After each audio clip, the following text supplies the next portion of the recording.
জন্মান্ধ, বয়স ৮০ কোঠায়, তবু হাল ছাড়েননি আব্দুল গফুর মল্লিক। চোখে আলো নেই, তবে অটুট রয়েছে আত্মসম্মান।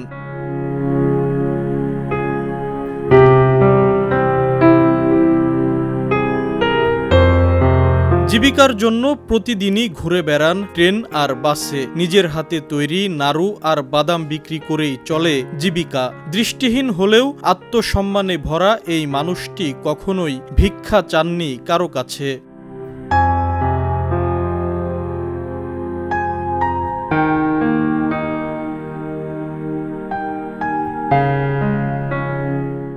২০২৩ সালের ২১ মার্চ সময় সংবাদের ডিজিটাল প্ল্যাটফর্মে প্রকাশিত হয় গফুর মল্লিকের কষ্টের গল্প।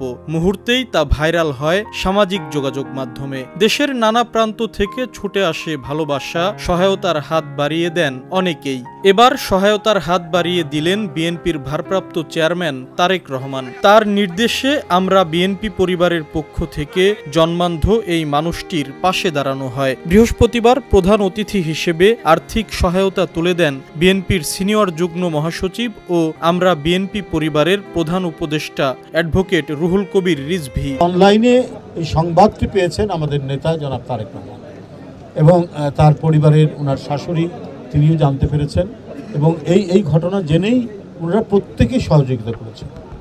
জনাব তারেক রহমান সাহেব তো করেছেনই, ওনারাও সহযোগিতা করেছেন যে এখানে পৌঁছানোর জন্য তাকে কিছু জাস্ট তাদের পক্ষ থেকে সহযোগিতা দেওয়া। তো এইরকম কাজ আমরা বিএনপি পরিবার, যেটি তারেক রহমান সাহেব সৃষ্টি করেছেন, সারা বাংলাদেশেই আমরা করছি, আমরা সেখানে এগিয়ে যাচ্ছি এবং এটা একটা সামাজিক দায়িত্ব হিসাবে একটি রাজনৈতিক দলের সামাজিক দায়িত্ব পালন করছি।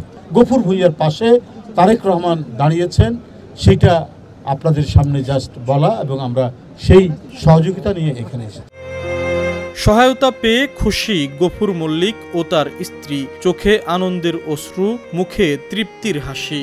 আমি এই দোয়া করি আল্লাহ যিনি তারেক জিয়ার ফার্স্ট ডিভিশনে পাস করায় এবং তারেক জিয়ার নাম যিনি বজায় থাকে। তারেক জিয়ার জন্য আল্লাহ জানে শিখে পাস করায়, আল্লাহ তার জন্য আল্লাহ ভালো রাখে, সবসময় এই দোয়াই করি। উনি আমাদের ফ্যামিলির মতন লোকের পাশে যে দাঁড়াইছে, এটা আমি ওনাকে ধন্যবাদ দিয়ে ছোট করতে চাচ্ছি না।